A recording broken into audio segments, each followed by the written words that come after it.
Hello. आज हम discuss करने जा रहे हैं जामिया मिल्लिया इस्लामिया के कोर्स कोड B60 और B61 के एंट्रेंस टेस्ट के सिलेबस के बारे में बात करने जा रहे हैं। BA in French and francophone studies और बीए इन स्पेनिश स्टडीज़।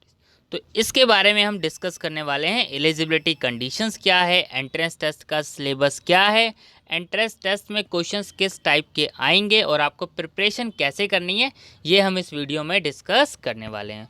तो इसमें हम बात करने वाले हैं course code B60 and B61। हम दोनों कोर्स के बारे में बात करने वाले हैं, बीए इन फ्रेंच और बीए इन स्पेनिश के बारे में। तो हम एक एक करके इसमें हम डिस्कस करने वाले हैं। तो जैसे कि आप लोगों को पता है कि ये न्यू कोर्स है जामिया मिल्लिया इस्लामिया में। तो सबसे पहले हम बात करते हैं एलिजिबिलिटी क्राइटेरिया के बारे में। तो एलिजिबिलिटी क्राइटेरिया क्या है? 10+2 विथ मिनिमम 50% एग्रीगेट। तो आपके कितने मार्क्स होने चाहिए? मिनिमम 50% मार्क्स आपके जो है क्लास 12th में होने चाहिए। अगर आपके क्लास 12th में 50% मार्क्स हैं तो आप एंट्रेंस टेस्ट के लिए एलिजिबल हैं। ठीक है, ये चीज़ आपको याद रखनी है। यहाँ पे नंबर ऑफ़ सीट्स मेंशन है और एग्जामिनेशन मोड, जैसे कि आप लोग को पता है कि सेमेस्टर सिस्टम है, और रेगुलर मोड। और फीस स्ट्रक्चर के बारे में बात करें तो फीस है कि कितनी? 7200। ठीक है, तो टोटल फीस कितनी है कोर्स की? 7200। यहाँ पे आपको टोटल फीस बता रखी है। तो आइए चेक करते हैं आगे एंट्रेंस टेस्ट का सिलेबस। तो देखिए यहाँ पर एंट्रेंस टेस्ट का सिलेबस। सबसे पहले एंट्रेंस टेस्ट का सिलेबस अगर हम देखें तो यहाँ पे 3 पार्ट में डिवाइड कर रखा है। और यहाँ पे एंट्रेंस टेस्ट की ड्यूरेशन मेंशन है, यहाँ पर नेगेटिव मार्किंग और यहाँ पे मैक्सिमम मार्क्स। ठीक है, तो सबसे पहले हम एक एक करके बात करते हैं। सबसे पहले हम बात कर लेते हैं क्या नेगेटिव मार्किंग है एंट्रेंस टेस्ट में। यस, ये आप देख सकते हैं नेगेटिव मार्किंग है आपके एंट्रेंस टेस्ट में। यानी आपको जो क्वेश्चंस आते हो आपको सिर्फ और सिर्फ वही क्वेश्चंस करने हैं, नहीं तो आपके क्वेश्चंस के मार्क्स कट जाएंगे अगर आप क्वेश्चन गलत करेंगे। और अगर आप क्वेश्चन अटैम्प्ट नहीं करेंगे तब आपके कोई मार्क्स नहीं काटे जाते। ये चीज़ आपको ध्यान रखनी है। अब बात करते हैं एक एक करके सिलेबस के बारे में। Part A, objective multiple choice question on general knowledge and world affair. अब यहाँ पर आपको क्या करना है? देखिए यहाँ पर जो आपसे एमसीक्यू क्वेश्चन पूछे जाने हैं वो पूछे जाने हैं जनरल नॉलेज से और वर्ल्ड अफेयर से। अब बात आती है कि आप ये जनरल नॉलेज और ये वर्ल्ड अफेयर्स कहाँ से प्रिपेयर करें और इसमें किस टाइप के क्वेश्चंस आपसे एग्ज़ाम में पूछे जा सकते हैं। तो देखिए जनरल नॉलेज को आपको प्रिपेयर करने के लिए आप जो है ल्यूसेंट की बुक ले सकते हैं। जनरल नॉलेज को प्रिपेयर करने के लिए आप ल्यूसेंट की बुक ले सकते हैं, जिससे काफ़ी हद तक के आपका जनरल नॉलेज कवर हो जाएगा। तो जनरल नॉलेज पे आपको स्पेशल फोकस रखना पड़ेगा अगर हम बात करें, क्योंकि अगर हम बात करें तो मैक्सिमम मार्क्स हम देखें तो 40 मार्क्स आपके जो है जनरल नॉलेज पे है।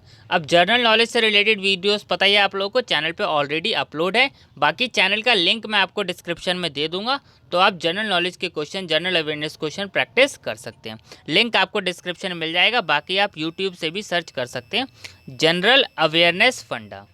आपको यूट्यूब पे क्या सर्च करना है? जनरल अवेयरनेस फंडा।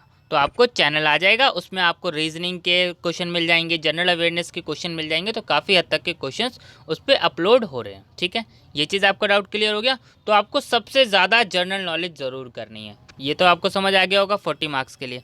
अब बात करते हैं part B, objective multiple choice question on logic reasoning skill. अब इसमें आपको किस किस टाइप के क्वेश्चन पूछे जाएंगे? अगर हम बात करें रीजनिंग के लिए, तो रीजनिंग के लिए आप कोई भी एक बुक परचेज कर सकते हैं। RS अग्रवाल की परचेज कर सकते हैं या फिर अरिहंत की। आपको जो बुक बेस्ट लगे आप कोई भी एक बुक आपको ज़रूर परचेज करनी है। ध्यान रखना है आपको रीजनिंग बहुत अच्छे से प्रिपेयर करनी है, क्योंकि ये आपका स्कोरिंग एरिया है। क्योंकि रीजनिंग में आपको अगर आपने प्रैक्टिस कर ली तो आराम से 40 में से आप 30 क्वेश्चन तो आप ईजिली कर जाएंगे अगर आपने MCQ क्वेश्चन की प्रैक्टिस कर ली। अब बात करते हैं किस टाइप के क्वेश्चन इसमें एग्जाम में पूछे जा सकते हैं। अगर हम बात करें इस लैंग्वेज में, तो अगर हम बात करें नंबर सीरीज़ के क्वेश्चन पूछे जा सकते हैं, अल्फ़ाबेट सीरीज़ के, वन वर्ड सब्स्टिट्यूशन, मिसिंग, और एक क्वेश्चन होते हैं आर्टिफिशियल इंटेलिजेंस के क्वेश्चन, जो कि जो है कोड दिया होता है और आपको जो है उस तरीके से क्वेश्चंस करने होते हैं। तो इस टाइप के क्वेश्चन आपसे एग्जाम में पूछे जाते हैं। ठीक है, तो नंबर सीरीज़ के क्वेश्चन आपसे 3 से 5 पूछे जा सकते हैं। ऐसे ही जो है अल्फ़ाबेट सीरीज़ के पूछे जा सकते हैं।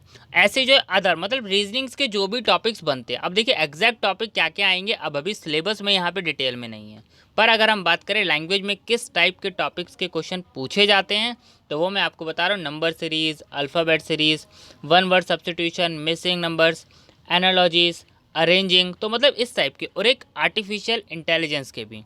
तो ये चीज़ आपको प्रैक्टिस कर लेनी है, ठीक है। ये चीज़ आपको रीजनिंग में ध्यान रखना है, इस टाइप के क्वेश्चन आपको रीजनिंग में कवर करने हैं। तो ये क्वेश्चन कितने मार्क्स के हैं? 40 MCQ। तो 40 MCQ आपसे रीजनिंग से, और 20 मार्क्स का जो आने वाला है part C objective multiple choice question on check reading comprehension.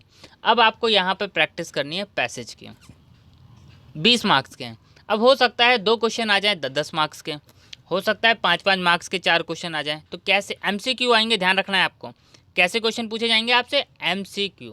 तो हो सकता है आपको एक पैसेज दे दिया जाए और उसमें 10 क्वेश्चन दे दिए जाएँ, और ऐसे ही दूसरा पैसेज दे दिया जाएगा, उसमें भी आपको 10 क्वेश्चन दे दिए जाएंगे। तो उस तरीके से आपको प्रैक्टिस करनी है। तो बेस्ट पार्ट रहेगा पार्ट सी को भी बहुत अच्छे से क्वेश्चन जितने हो सके, आपको जितना हो सके आप रीडिंग कॉम्प्रिहेंशन उतना ज़्यादा से ज़्यादा प्रैक्टिस कीजिए। एग्ज़ाम से पहले आप 10 से 20 अगर आप प्रैक्टिस कर लेंगे तो कहीं ना कहीं आपको आइडिया लग जाएगा कि हाँ, आप क्वेश्चंस अगर कर पा रहे हैं MCQ रीडिंग कॉम्प्रिहेंशन के लिए, तो ये आपके लिए बेस्ट रहेगा। अब बात आती है क्या रीडिंग कॉम्प्रिहेंशन प्रैक्टिस करने के लिए आप कोई बुक परचेज कर सकते हैं? तो हाँ, आप आर गुप्ता की परचेज कर सकते हैं रीडिंग कॉम्प्रिहेंशन की। English reading comprehension R Gupta ji की बुक आती है, तो वो बुक आप परचेज कर सकते हैं, ठीक है। तो मैंने आपको बुक बता दिया, मैंने आपको सिलेबस का एक आइडिया दे दिया कि किस टाइप के क्वेश्चन आपसे एग्जाम में पूछे जा सकते हैं। रीजनिंग में मैंने आपको थोड़ा सा आइडिया दे दिया कि रीजनिंग में इस तरीके से पूछे जा सकते हैं। बाकी आपको बुक से प्रिपेयर करना पड़ेगा। बात आती है क्या कोई एक बुक आती है? तो एक बुक नहीं आती कोई भी एंट्रेंस टेस्ट के लिए, और एक बुक से कभी एंट्रेंस टेस्ट नहीं निकलता। आपको मल्टीपल प्रैक्टिस करनी होती है, टॉपिक वाइज प्रैक्टिस करनी होती है, ठीक है। तो इसके अलावा आप लोग कोई और डाउट आए सिलेबस में तो आप कमेंट करके मुझसे पूछ सकते हैं, ठीक है। Thank you.